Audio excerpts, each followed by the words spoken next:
좋은 음악 선사해주신 자님들께 감사드립니다.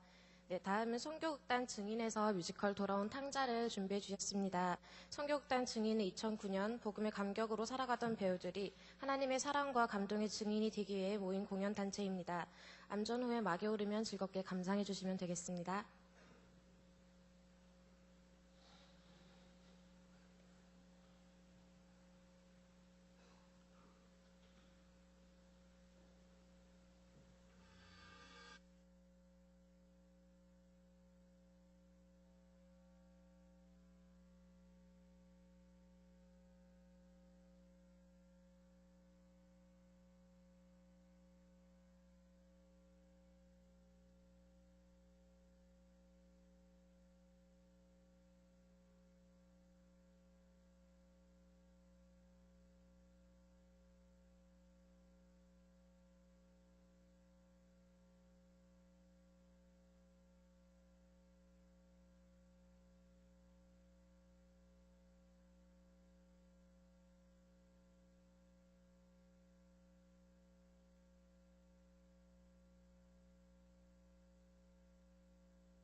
네, 오늘을 위해 특별히 시간을 내서 공연해 주신 성교극단 증인에게 다시 한 번 더 큰 박수를 보냅시다.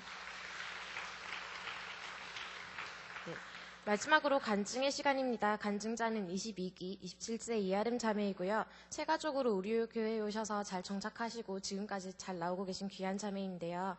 그 자매님의 삶 가운데 찾아오신 하나님에 대해 듣는 귀한 시간 갖도록 하겠습니다. 이러한 자리가 자매님께는 처음이실 텐데 박수로 격려해 주세요.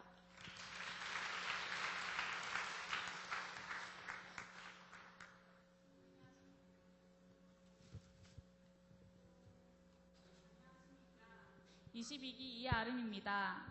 먼저 제 소개를 하자면 지금 경남고등학교에서 수학을 가르치는 계약직 교사로 일하고 있습니다. 네, 아이들 앞에서 서는 것도 별로 떨리지 않는데 지금은 많이 떨리네요.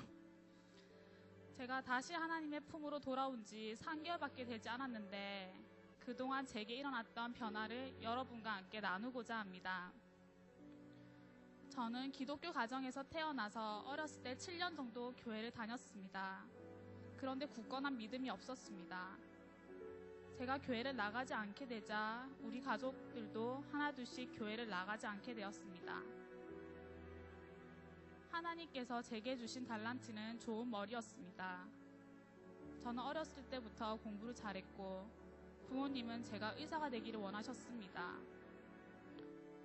그래서 제가 공부하는 스트레스 또한 덜어주시려고 제가 버릇없는 행동을 하거나 아니면 부모님께 짜증을 내고 또 동생을 못살게 굴고 그럴 때도 부모님은 제 편을 들어주셨습니다. 저는 이렇게 버릇없고 자기 중심적이고 교만한 아이로 자라게 되었습니다. 고등학교 입학시험을 준비하면서 저는 교회에 나가지 않게 되었고 저는 과학고등학교에 들어가게 되었습니다. 고등학교는 저에게 정말 고난의 연속이었습니다. 서로를 경쟁자라고 생각하고 또 친구가 공부하다 잠이 들어도 절대 깨워주지 않고 또 남에게 속여가며 공부 시간을 하나라도 더 하려고 저는 남을 속였습니다. 제가 공부하기도 바빠 친구를 되돌아보지 못하고 친구를 위로해 주지 않았고 저 또한 친구에게서 위로를 받을 수도 없었습니다. 그렇게 지옥 같던 고등학교 시절이 끝나고 수능을 쳤습니다. 저는 의대 가기에는 부족한 성적을 받았기에 그리고 또 고등학교 때 정말 진절머리나게 공부를 했기에 재수는 죽어도 하기 싫었습니다. 제가 잘할 수 있는 과목인 수학을 택했고 또 아이들을 가르치고 싶어서 수학 교육과로 진학하게 되었습니다. 저는 대학에 가서도 하나님을 찾지 않았습니다. 저는 그저 남들보다 앞서려고 내가 1등이 되려고 남을 낮추기 위해 전 노력했습니다. 친구들도 딴 애들은 몰라도 아름이는 바로 붙을 거야 이렇게 생각했기 때문에 저는 제가 당연히 붙을 줄 알았습니다. 전 총 4번의 시험을 쳤고 2차, 3차, 3차에서 떨어졌습니다. 심지어 작년에는 공부를 많이 하지 못해 제가 너무 불안했습니다. 한 번도 그런 적이 없었는데 저는 작년에 점을 보러 갔습니다. 한편으로는 하나님께 죄를 지었다는 찝찝함 때문에 찝찝함이 들었지만 저는 그 점쟁이의 말을 믿고 제가 원하지도 않는 지역에 가서 시험을 쳤고 그 결과 저는 1교시에서 답안지를 반밖에 옮겨 적지 못해 떨어졌습니다.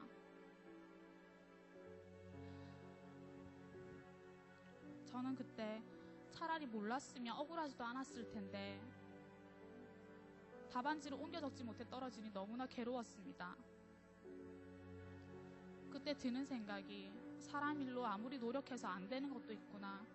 결국에는 하나님이 도와주시지 않으면 안 되는구나. 이런 생각이 들었습니다.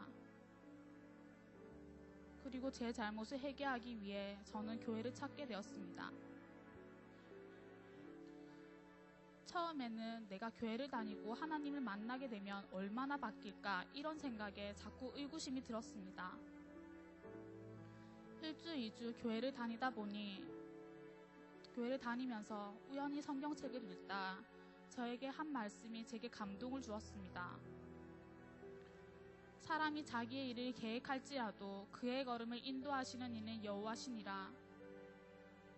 저의 계획은 의대에 들어가서 남부럽지 않게 떵떵거리고 사는 것이었으나 하나님의 계획은 그것이 아니었습니다. 저의 계획은 임용에 빨리 합격해서 콧대 높게 사는 것이었으나 하나님의 계획은 아니었습니다. 저의 계획은 임용에 합격한 후 내 마음을 정리하는 시간을 갖기 위해 교회에 나가보자라는 것이었으나 사랑이 많으신 하나님께서는 제 영혼이 병들어가는 것을 보시고 가슴 아파하셨고 제가 더 큰 죄악을 저지르기 전에 저를 위기에서 건지셨습니다.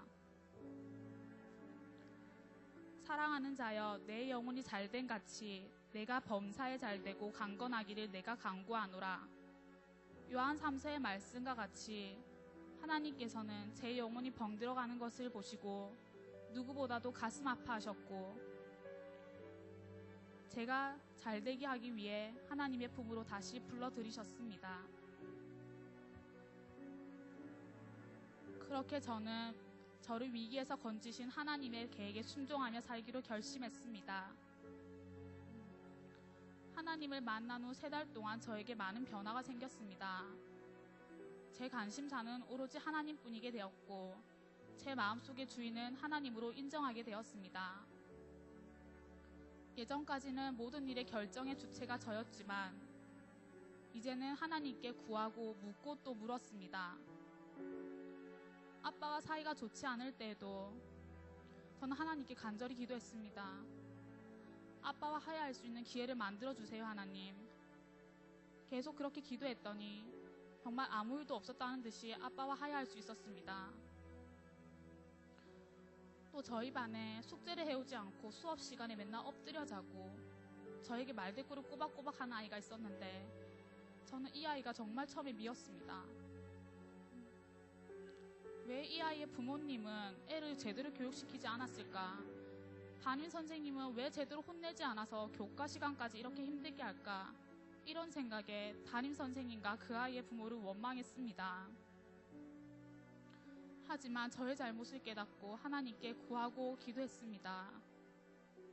하나님, 제가 아이들을 더 사랑할 수 있고 아이들의 마음을 이해하고 어루만져줄 수 있는 지혜를 갖게 해주세요. 그리고 아이와 화해할 수 있는 기회를 만들어주세요, 하나님. 이렇게 계속 기도했더니 하나님께서는 거짓말처럼 제 기도를 들어주셨습니다. 숙제 노트에 애한테 격려의 말이나 적어주자고 생각했던 게 제가 너무나 쌓인 게 많았던지 노트 한 장에 해당되는 분량의 편지를 적고 말았습니다.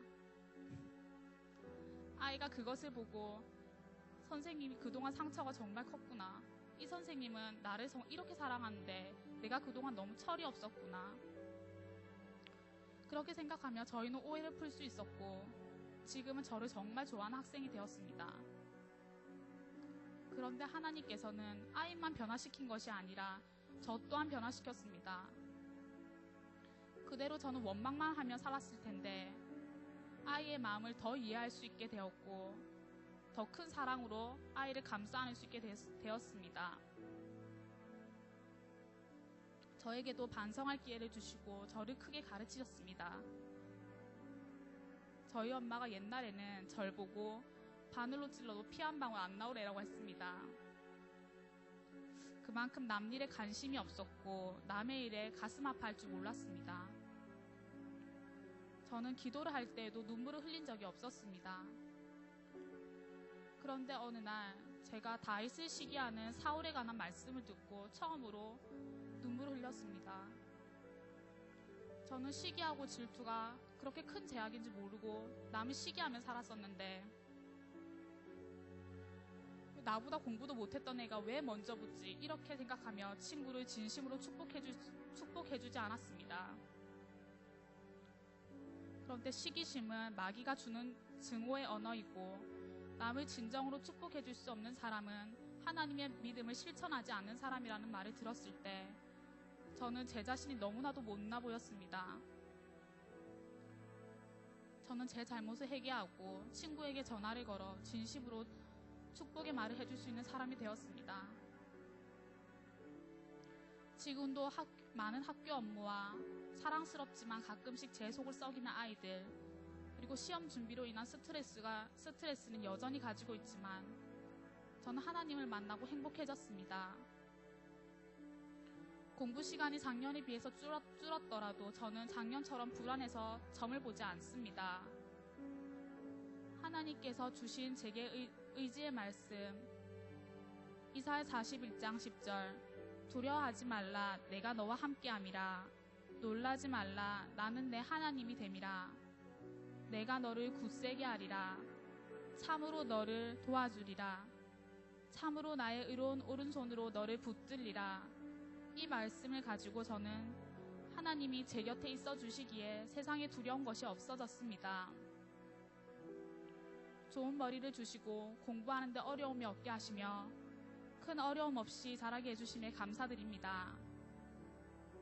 아이들을 가르치는 직업을 가지게 해주시고 또 그 안에서 행복함을 느끼게 해주셔서 감사드립니다. 교만해지는 저를 보고 누구보다도 가슴 아파하시며 저를 꺾으셔서 바른 길로 인도해 주시고 무엇보다도 한번 곁을 떠났던 저를 다시 하나님의 품으로 불러주셔서 감사합니다. 제 올해 소망이 저희 가족 모두가 교회에 다시 나오는 것입니다. 그리고 계속 기도했더니 3주 전에 하나님은 그 기회를 열어주셨고 3주 전부터 제 남동생이 같이 교회에 나오기 시작했습니다. 제가 청소년을 가르치고 있는 만큼 더 많은 청소년들이 하나님을 만나게 하는 일에 쓰임받게 해주세요.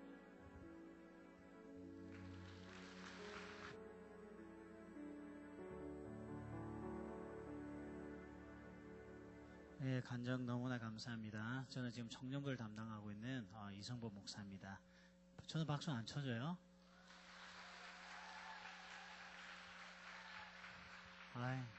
마지못해 하는 박수가 굉장히 민망하게 짝이 없네요. 얼마 전에 MBC에 보니까요, 일요일 밤에 프로에 초등학교 2학년이 적었던 시 한 편이 우리에게 소개가 되었습니다. 혹시 들어보셨습니까? 제가 그 시를 듣고요, 깜짝 놀랐습니다. 시 제목이 뭔가 하면 초등학교 2학년이니까 뭐 시의 수준이 그렇게 높지는 않겠죠. 제목이 아빠는 왜?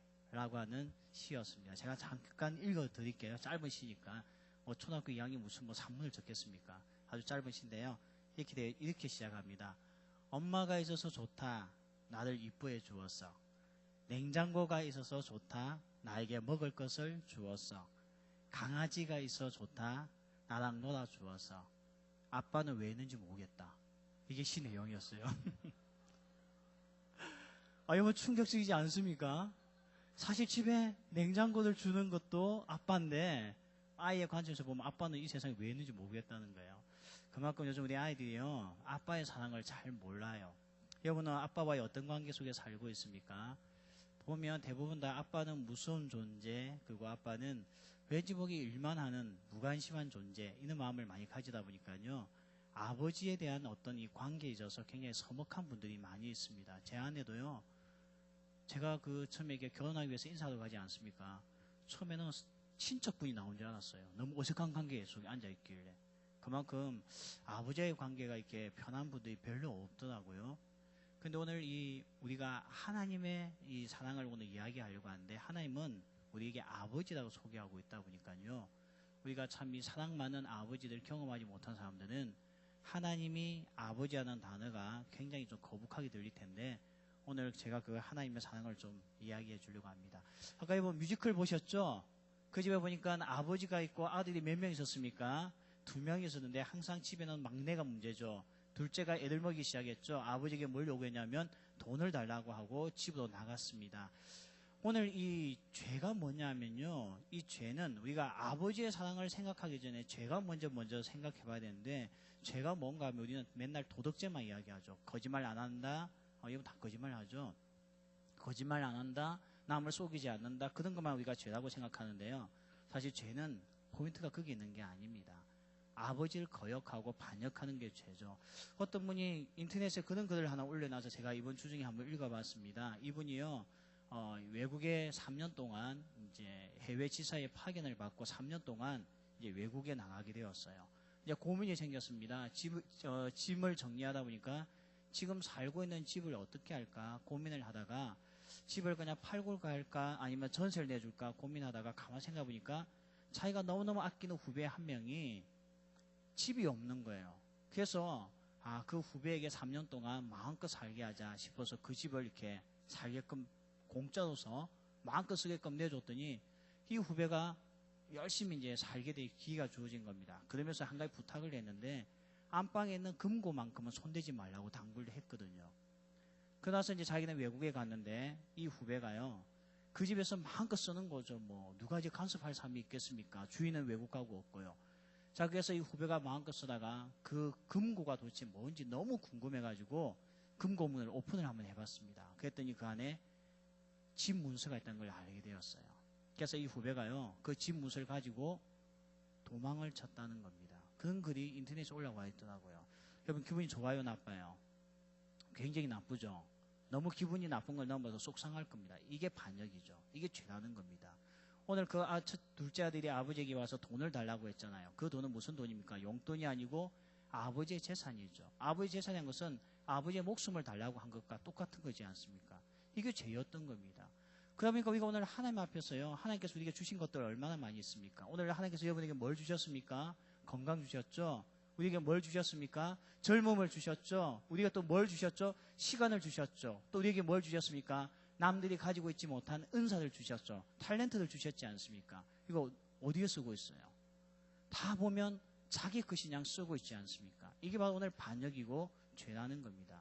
그래서 오늘 당자가 그런 마음을 가지고 이제 아버지 곁을 떠나서 멀리 갔잖아요. 자, 이게 뭔가 하면요. 멀리 갔다. 그가 왜 멀리 갔겠습니까? 그에게도 꿈이 있었습니다. 그에게도 비전이 있었어요. 그냥 외국 나가는 거 아니죠. 오늘 우리 친구들 중에서도 외국에 나가는 친구들 있잖아요. 왜 나갑니까?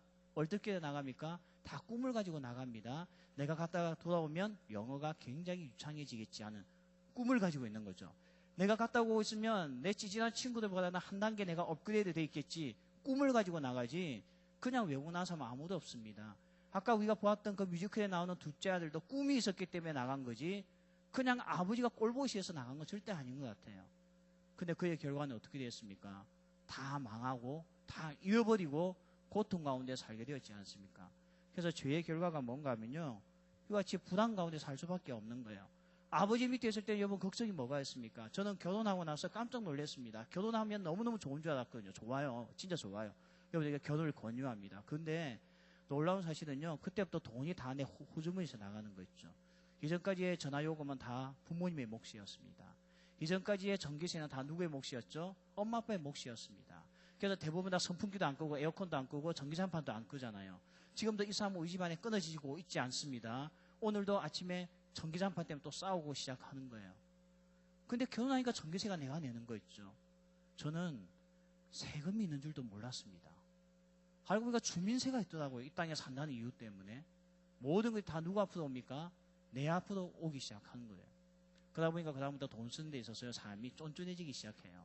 지갑을 열기가 쉽지가 않습니다. 아마 오늘 여기도 자취한 우리 형제 자매들 있을 겁니다. 돈 관리하기 힘들죠. 생각보다 힘들 거예요. 받은 용돈 엄마 밑에 있을 때는 걱정 없이 써다가 떨어지면 그까짓 거 뭐 개기고 또 부탁하면 주겠지 했는데 자취하기 위해서 나와 있는 사람들 보면 그 돈 관리가 만만치가 않을 겁니다.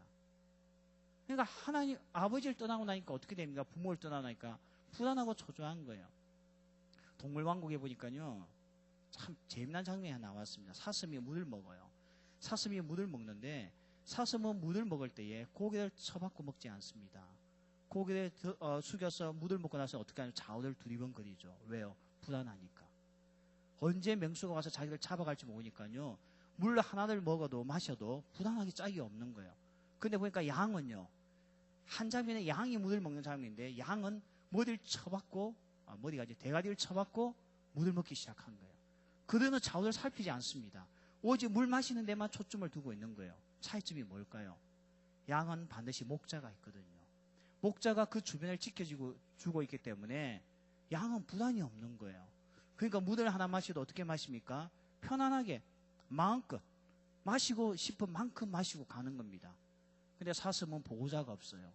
지켜주는 자가 없습니다. 스스로가 자기를 지켜야 되죠. 맹수부터 자기를 지켜야 됩니다. 그러니까 물 하나를 한 모금을 먹어도 한 번 마시고 좌우를 두리번거리면서 불안에 떨고 있는 거죠. 이게 바로 죄의 결과입니다. 아버지를 떠나면 이렇게 된다는 거죠. 그럼에도 불구하고 오늘 너무나 많은 사람들이 그런 불안과 초조 속에 살면서도 자기가 왜 불안하고 초조한지 알 수가 없는 겁니다. 여러분 어제 시험 끝났죠? 불금을 보낸 우리 청년들 있을 거예요. 저도 남포동에 우리 청년들하고 같이 나갔거든요. 불금이었어요. 불금이요. 진짜. 너무 많은 청년들이 나오고 심지어 고등학생들까지 나와가지고 남포동을 꽉 채우는 거예요. 재미 좋았겠죠. 저는 피곤해서 빨리 왔는데 우리 청년들 이야기 들어보니까 12시까지 볼륨 쳤대요. 진짜 불금이죠. 불금. 저는 그게 못할 이제 그들만 체력이 안 되는데요. 근데 그렇게 하고 나도 왠지 보는 불안들이 있죠. 아 오늘 짜릿하게 놀아서 인생이 행복하다. 이제 내 마음에 모든 스트레스가 없어졌다. 절대적인 고요와 평안 속에 들어가던가요? 눈 뜨고 나면 다가오는 불안들이 있지 않습니까? 아버지가 없으면 원래 그렇게 되는 겁니다. 이게 바로 우리의 죄의 결과는 거죠. 또 보니까요, 죄의 결과는 우리에게 외로움을 가져다 줍니다. 아까 보세요, 둘째 아들. 아무도 먹을 것을 주지 않잖아요. 나중에 돼지가 먹는 쥐염 열매 먹으려고 해도 어떻게 합니까? 그것마저 주는 자가 없습니다. 하나님을 떠난 인생은 너무나 외로운 거 있죠. 오늘 이 중에서 나 외롭지 않다고 하는 사람이 있습니까? 아유, 참 신기한 게요. 결혼해도 외로운 거 있죠. 이걸 어떻게 이해해야 됩니까? 오늘날 너무 사람들이 많이 외로워하고 있어요. 그러다 보니까요, 이상형을 가지고 있죠. 내가 이런 사람을 만나면 외로움이 없어질 것이다. 그래서 우리 여자들이요, 열심히 이상형을 찾고 있습니다. 그래서 지금까지 우리의 모든 소설과 드라마는 이상형을 찾아서 두 사람의 관계를 엮어주고 사랑을 나누게 했죠. 근데 이제 이게 실정이 났어요. 왜냐하면 그런 사람이 세상에 없거든요. 그래서 요즘 누굴 만나면 별에서 온 그놈을 만나요. 이 지구에는 없더라는 거예요. 외로움을 달래줄 만한 남자가. 그래서 이제 어디서 끄지고 오느냐? 별에서 끄지고 오고 있어요. 나중에 이제 계속 이제 별 시리즈가 나올 거예요. 이거 끝나고 나면 이제 어디서 올까요? 내 마음을 달래줄 수 있는 사람이에요. 찾아봐도 없는 거 있죠. 그러면서 오늘 청년들은요, 외로움 속에서 살고 있는 거예요. 우리 형제들 보세요, 남자친구들. 시간만 주어지면 할 게 없어요. 원래 남자 둘이 모이면 대화가 없거든요. 카페 한번 가보세요. 남자들 3명 와보시면 칙칙하기 짝이 없죠. 대화가 없어요. 처음에 스마트폰 보고 있고 아이패드 꺼내서 보고 있죠. 전 카페 왜 오는지 모르겠어요. 그네들 카페 목적은 뭡니까? 어쨌든 와 있어요. 그 다음에 어디 갑니까? 또 대화가 없는 PC방을 가죠. 가서 어떻게 합니까? 서원한 때려 부수고 죽이고 그 다음에 축구하면서 상대 이기죠. 그래서 끝입니다. 그 이후에는요. 외롭죠. 이게 오늘 우리의 삶의 패턴이죠. 왜 우리는 많은 것을 투자하고 시간도 투자하고 돈도 투자하는데 외로움이 떠나지 않을까요? 아버지를 떠나서 그랬다는 거예요. 하나님을 떠나면요. 이건 어쩔 수 없어요. 해결할 방법이 없습니다. 또 보면요. 우리가 하나님을 떠났더니 하나님께서 우리에게 주신 복들이 있잖아요. 그 아름다운 복들. 하나님은 우리 행복하게 하기 위해서 이 땅에 태어나겠지 괴롭힐 존재로서 태어나게 하신 적이 없거든요. 그런데 우리 안에 그런 행복의 복들을 누리지 못하고 있다는 겁니다. 여보, 물고기가 어느 날 생각을 해봤어요. 물이 왜 이렇게 귀찮지? 한번 밖으로 나가볼까? 그 이후부터 물 밖으로 나온 물고기는 어떻게 될까요? 횟집에 가서 도마 위에 올라가 있거나 아니면 물이 없어서 죽게 되겠죠.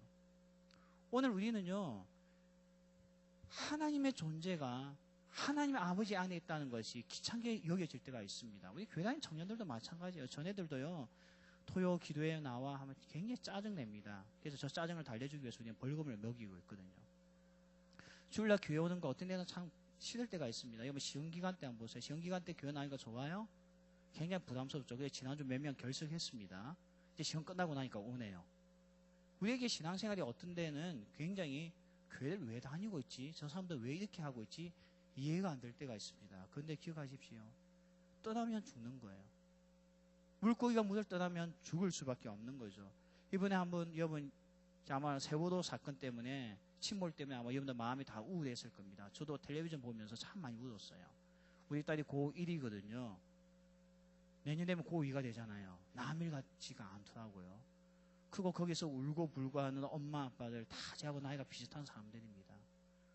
그런 사람들의 눈물을 보고 있으니까 마음이 너무 아픈 거 있죠. 누가 그 아이들을 죽였죠? 누가 죽였습니까? 선장님이 죽였습니까? 선장이요? 그렇게 이야기하지 마십시오. 우리는 지금 남 탓할 때가 아닙니다. 비방할 때가 아닙니다. 인간의 탐욕이 죽였죠. 인간이 탐욕을 가지고 나면요, 결국 이런 결과를 가져옵니다.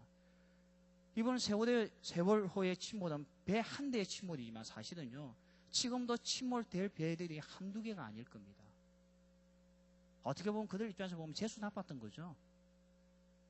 이만큼 탐욕은요, 사람의 모든 행복과 행복을 다 빼앗아가고 아픔밖에 주지 않는다는 겁니다. 우리가 지금 누굴 탓할 수가 있겠습니까? 오늘 이 안에서 탐욕 없는 사람이 어디 있어요? 나는 이 경쟁사회에서 남들보다 더 잘 되고 싶은 사람, 다 그 마음 가지고 있잖아요. 여러분, 경쟁사회에서는 어떤 사람이 멋있는 사람입니까? 서바이벌 한 사람이 멋있는 거죠. 요즘에 모든 텔레비전 프로 보니까 다 서바이벌 게임이에요. 노래 잘 부르는 사람도 뭐 합니까?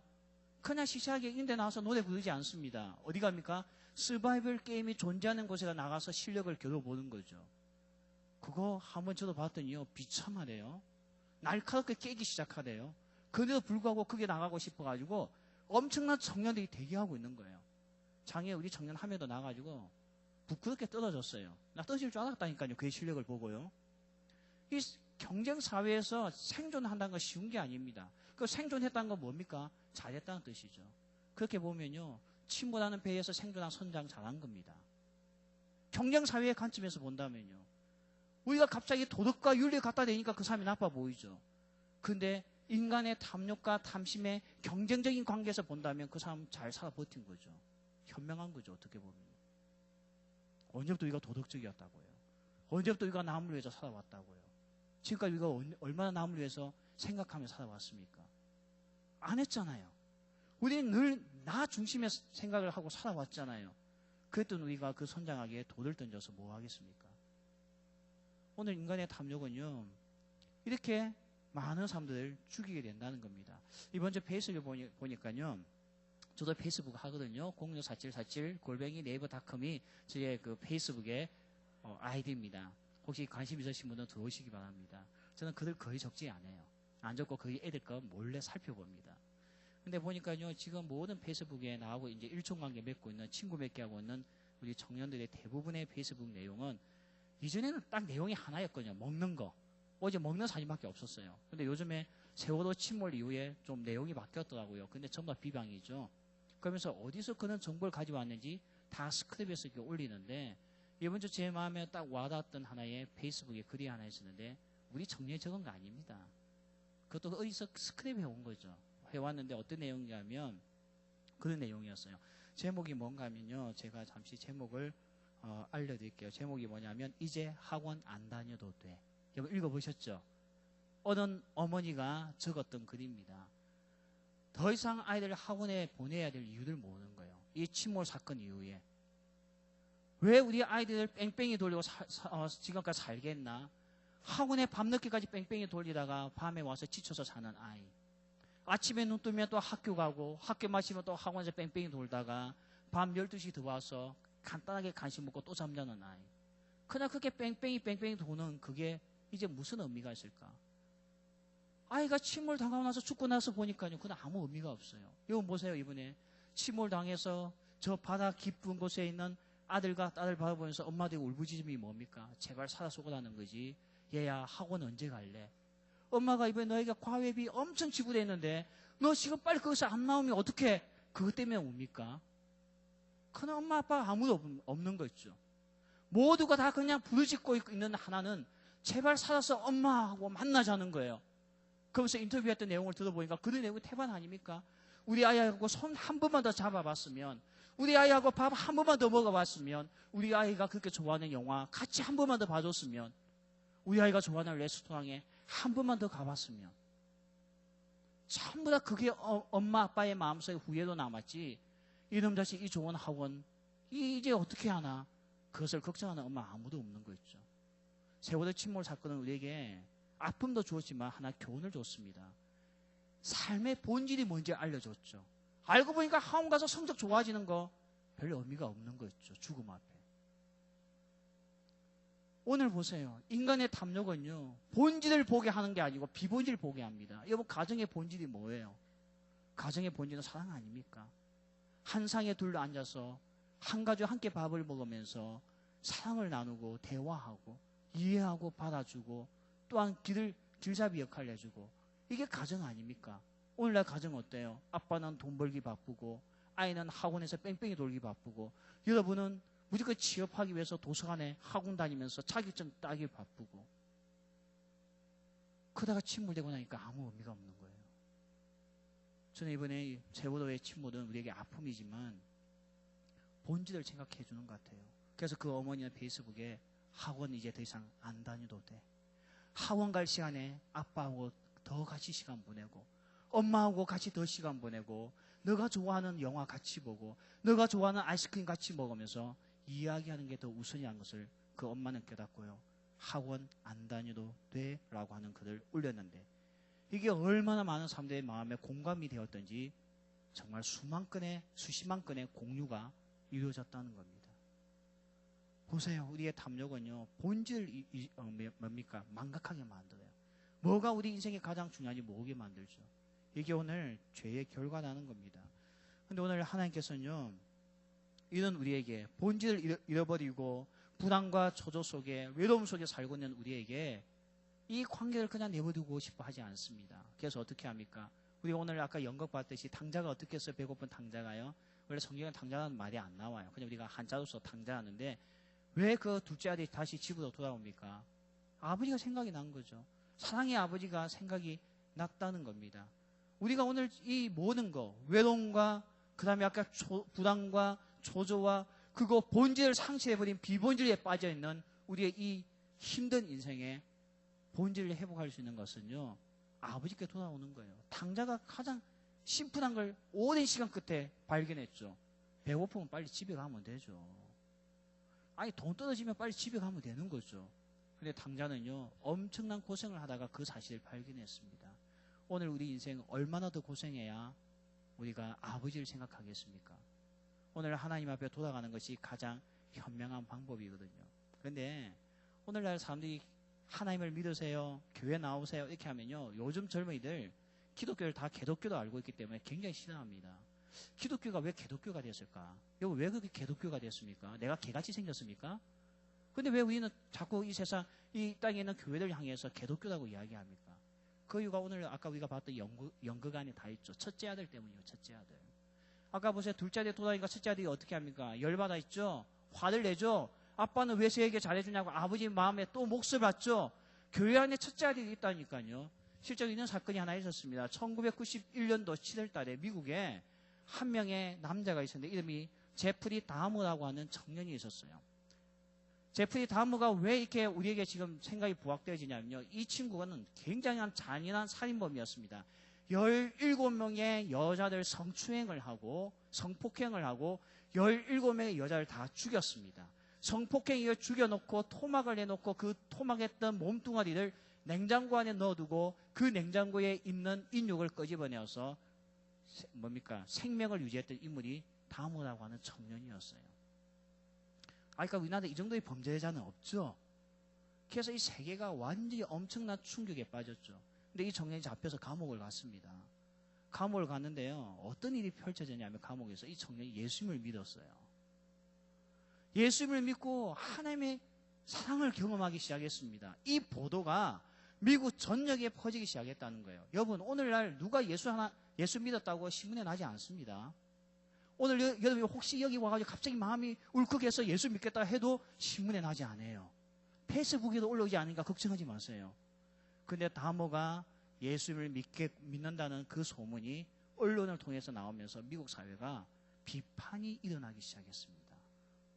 모두가 다 믿지를 못하겠다. 무슨 그런 인간이 예수를 믿기 시작하냐고 다모에 향한 비방과 기독교에 대한 비방이 이루어지기 시작했다는 거죠. 그 다모를 전도했던 목사님이 텔레비전에 나와서 인터뷰까지 했어요. 다모는 진짜 예수님을 믿게 되었습니다. 그는 과거의 다모가 아닙니다. 과거의 다모와 비교하지 마십시오 해도 언론과 미국 시민들은 믿을 수가 없다. 그럴 수가 없다. 그게 복음이냐? 도무지 이해가 안 된다고 비방을 하기 시작했어요. 이게 첫째 아들이죠. 우리는요, 둘째 아들을 용서를 못해요. 아버지의 마음에 못을 받고 집안을 경제적으로 어려움을 빠뜨게 한 첫째 아들을 어떻게 용납하겠습니까? 둘째 아들 용납하겠습니까? 그러다 보니까 오늘 다 우리가 첫째 아들로 있다 보니까요, 교회 안에 첫째 아들이 있다니까요. 그러다 보니까 첫째 아들이 뭘 만들어주고 있냐면 개독교를 만들어주고 있어요. 근데 참 아쉬운 거는요, 안 믿는 친구들이 그는 첫째 아들만 보고 교회는 사랑이 없어. 교회는 용서가 없어. 교회는 교회답지 못하고 욕을 합니다. 저는 오늘 여러분에게 첫째 아들을 보여주기 위해서 이 자리에 온 게 아닙니다. 저는 첫째 아들 말고 둘째 아들도 품으시고 첫째 아들도 품으시는 하나님의 사랑을 보여주기 위해서 이 자리에 선 거지. 오늘 여러분에게 첫째 아들 보여주기 위해서 여러분 부른 게 아닙니다. 혹시 이것 때문에 오신 분이 있습니까? 우리 그 교회 가면 예쁜 여자 있다 소개해 줄게. 첫째 아들 혹시 소개 듣고 왔어요? 그 첫째 아들 생각보다 안 예쁩니다. 안 예뻐요. 이제 왔으니까 제가 솔직히 이야기하는 거예요. 혹시 우리 그런 자매들 있습니까? 우리 교회 가면 오빠들 꽤 괜찮다고. 괜찮아요. 근데 별 도움은 안 돼요. 오늘 사람들이 첫째 아들만 보고 있어. 교회 오면요. 첫째 아들 보다 보니까 뭘 느끼느냐면 실망을 하게 되는 거죠. 사랑도 없고 용서도 없고 세상에 있는 사람들과 별 차이가 없다고. 우리가 본질을 봐야 됩니다. 기독교의 본질이 뭡니까? 첫째 아들입니까? 아니죠. 그 첫째 아들과 둘째 아들 품으시는 아버지죠. 아버지. 그 아버지를 봐야지 되는 거죠. 오늘 하나님께서 우리에게 나에게도 와. 내가 너의 모든 외로움과 너의 이 절망을 안아주겠다 할 때는 하나님 아버지가 하신 말씀이지 첫째 아들이 한 이야기 아닙니다. 정말 이 하나님의 이 놀라우신 사랑, 우리가 정말 이 사랑을 어떻게 해야 되겠습니까? 성경에 보면요, 참 놀라운 이야기가 있습니다. 마태복음 1장을 읽다 보면 거기다가 성경책을 읽다가 놓죠. 1장은 그렇게 시작되거든요. 누가 누구들 낳고, 누가 누구들 낳고, 누가 누구들 낳고, 누가 누구들 낳고. 낳고 있다 보니까 지겹잖아요. 애 낳는 것도 한두 번이지. 계속 나니까 지겹잖아요. 그래서 누가 누구들 낳고, 누가 누구들 낳고 하다가 나중에 성경책을 놓고 자는 거죠. 그렇게 연결되거든요. 근데 왜 그 족보를 갖다가 성경에 지겹게 넣었을까? 그 족보 안에 의미가 있는 거죠. 그 족보에 보면 독특한 사실이 족보에 이름이 나오는데 4명이 여자입니다. 몇 명이 여자라고요? 4명이 여자예요. 우리나라 족보에는 여자 이름이 안 나오는데 유대인들은 나오는 모입니다. 근데 그 4명 중에 3명이 이상한 여자예요. 무슨 여자라고요? 이상한 여자. 그렇다고 또 정신하는 여자는 또 아닙니다. 첫 번째 여자가 어떤 여자냐면요. 다말이라는 여자예요. 이 여자는 어떤 여자인가 하면요. 과부였거든요. 과부요. 근데 고대 시대 때는 자식이 없으면 죽는 거예요. 자식이 재산이었기 때문에. 근데 과부가 어떻게 애를 낳아요? 그래서 시아버지를 꼬셔서 시아버지를 술 먹여서 시아버지와 관계 맺어서 낳은 아이들 낳았던 여자입니다. 근친상간이죠. 생각만 해도 만나고 싶지 않은 여자죠. 이 여자가 예수님의 족보책에 나옵니다. 두 번째 여자가 나옵니다. 라합이라는 여자입니다. 이 여자는 어떤 여자인가 하면 기생이었습니다. 기생, 좋은 말로 기생, 나쁜 말로 하면 장녀, 더 나쁜 말로 이야기하면 몸 파는 여자였죠. 또 세 번째 여자가 나옵니다. 그 세 번째 여자는 바세바라고 하는 여자입니다. 이 여자는 다윗 왕이 성적 놀이개로 삼았던 여자죠. 이 4명 중에 또 한 명은 또 루시아는 여자인데 이 여자도 별 볼일 없는 여자입니다. 자, 이렇게 놓고 봤을 때 왜 성경에는 이렇게 부끄러운 여자 이름을 족보에 남겨놨을까? 그것도 예수님의 족보에. 당대에 똑같은 시대에 살았던 헤롯 왕이 있었습니다. 예수님이 살았던 그 시대에. 헤롯 왕의 출신은 천민이었거든요. 천민이 왕이 되고 나니까 이 족보가 눈에 거슬리는 겁니다. 그래서 헤롯 왕은 어떻게 했냐면 이 족보를 불태워버렸어요. 전부 다. 그래서 헤롯 왕의 족보는 없습니다. 그러고 나서 그 족보를 다 가짜로 만들었어요. 과거에 아주 유명했던 사람을 다 자기 조상으로 집어넣고 살았던 사람이 헤롯 왕이었습니다. 재밌죠? 예수님과 헤롯 왕은 동시대 사람인데 예수님은 그 족보에 부끄러운 여자 4명을 넣어놨다고 한다면 이 헤롯 왕은 세상의 부귀영화와 왕이 되었던 인물이고 탐욕의 사람인데 이 사람은 족보를 제거하는 것이 우선이었습니다. 왜 예수님은 헤롯 왕과의 이 영적 싸움, 이 영적 대결에서 왜 부끄러운 족보를 소개하고 있겠습니까? 하나님은 사랑하지 않는 사람이 없다는 걸 보여주기 위해서 그런 거예요. 헤롯 왕은 이는 인간은 사랑할 수가 없고 이는 사람은 우리 집안에 받아들일 수가 없다고 하는 첫째 아들이지만 예수님은 그런 여자도 나의 혈육으로서 여길 만큼 사랑한다는 것이 예수님의 메시지입니다. 이게 오늘 하나님의 사랑이죠. 이게 아버지의 사랑이에요. 오늘 우리가 이런 사랑을 여러분에게 보여주고 싶어서 이 자리에 불렀던 거지 첫째 아들 보여주기 위해서 부른 것은 절대로 아니라는 겁니다. 여러분 정말 오늘 이 아버지 보세요. 탕자에게 아무것도 묻지 않았습니다. 야 이놈아 너 돈 다 어디 썼냐? 무슨 짓을 했냐? 묻지도 않았어요. 왜? 왜 묻지 않았습니까? 아버지는 그 아들이 죽었다 살아난 걸로 생각했거든요. 아마 지금 세월호에 있다가 살아난 생존자가 많이 있다 한다면 그 부모는 아무것도 묻지 않을 겁니다. 야 성적표는 어디다 두고 나왔냐? 그 교통카드는 어디 뒀냐? 묻지 않을 거예요. 그게 뭐 중요하겠어요? 하나님 우리에게 지금 아무것도 묻지 않습니다. 너가 무슨 짓을 했는지 중요한 게 아니에요. 하나님은 사랑하는 우리 아들, 딸을 오늘 만났다는 자체가 하나님의 관심이고 아버지의 사랑인 줄 믿습니다. 오늘 그 예수님 우리가 가까이 하길 원합니다. 그래서 제가 오늘 여러분에게 영상을 하나 준비해 왔어요. 우리 방송팀에서 영상 하나 준비해 주시고요. 세월호 참사 보면서 많은 사람들이 선장을 비방하고 욕하고 막 그러잖아요. 근데 우리가 한 가지 생각해야 됩니다. 남을 위해서 죽는 거 쉬운 거 아닙니다. 여러분, 남을 위해서 죽는 게 쉬워 보입니까? 내가 그 자리에 있었다면 남을 위해서 죽을 수 있는 자신이 있다고 생각합니까? 남을 위해서 죽는 거는요 정말 쉽지 않아요. 어떻게 보면 그 선장은 평범한 사람입니다.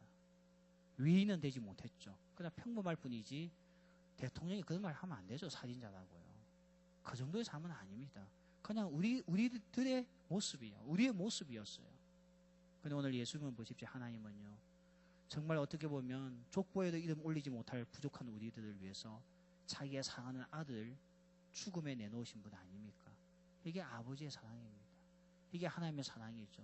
제가 오늘 여러분에게 가져온 영상이 하나 있는데요. 이 영상은요 크리스토프 더플리라고 하는 아이입니다. 이 아이는 마약을 복용하는 어머니 밑에 태어나서요 뇌가 자라지 못한 아이입니다. 오늘 이 아이가 인생을 어떻게 보면 포기할 수밖에 없었는데 그가 인생을 새롭게 변화시키는 일이 하나 있었거든요. 그걸 한번 우리 보고 제가 마무리 짓겠습니다.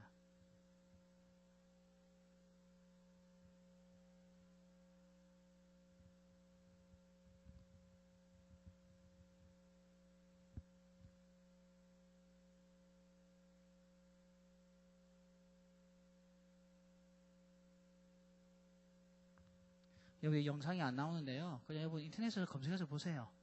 제가 다시 불러드릴게요. 아, 나와요?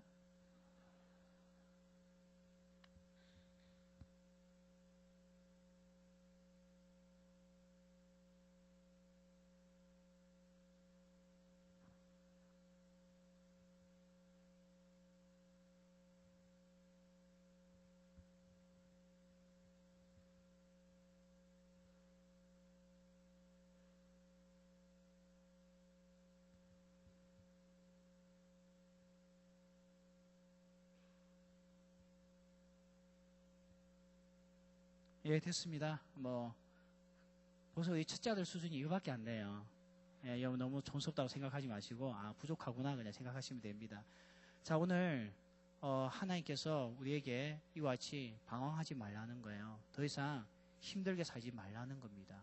참, 우리는 하나님의 사랑을 알았으면 좋겠습니다. 제가 좋아하는 시인 중에 오혜령 씨라고 하는 시인이 있는데요. 그분 이런 시를 하나 적어서 제가 짧게 한마디만 읽고 마치겠습니다. 당신 없는 생의 호수에 그물을 던지고 물고기가 잡히기를 바랐던 지난 나날들은 죽은 시간이었습니다. 오늘도 물고기가 잡히지 않는 물가에 그물을 던지고 그렇게 시간을 허비하고 있습니까? 많이 힘들 거예요. 그런데 오늘 우리들 뒤에서 보호하시고 지키시고 우리가 참 많이 악한 일을 하여도 우리를 사랑하시는 하나님, 그 하나님을 가까이 하는 여러분 되길 바랍니다. 자, 제가 마지막 여러분에게 부탁하고 싶은 게 있는데요. 오늘 여러분 순서지에 보면 뒤에 보면 교회 소식이 있는데 애프터 모임이라고 있을 겁니다. 이 애프터 모임에 오늘 오신 분들 우리가 3번 정도 같이 좀 교제하는 시간을 가졌으면 좋겠다 해서요. 식사도 같이 하고 또 뭐죠? 볼링도 치고 또 하나가 뭡니까?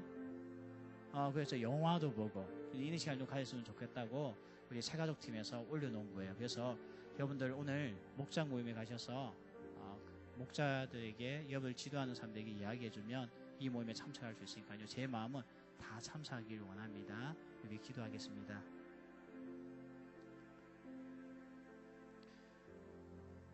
하나님의 사랑이 얼마나 귀한지를 아는 저희들 되게 하여 주옵소서. 세상은 오늘 교회의 비본질적인 것을 보고 기독교라고 이야기하지만 오늘 기독교의 본질인 아버지의 사랑, 하나님의 사랑이 얼마나 귀하고 아름다운지 우리 오늘 배우게 되었습니다. 하나님 오늘 이 자리에 나온 우리 모든 사랑 우리 청년들 하나님의 사랑을 알게 하시고 하나님의 사랑 가운데 사는 모두가 되게 하여 주옵소서.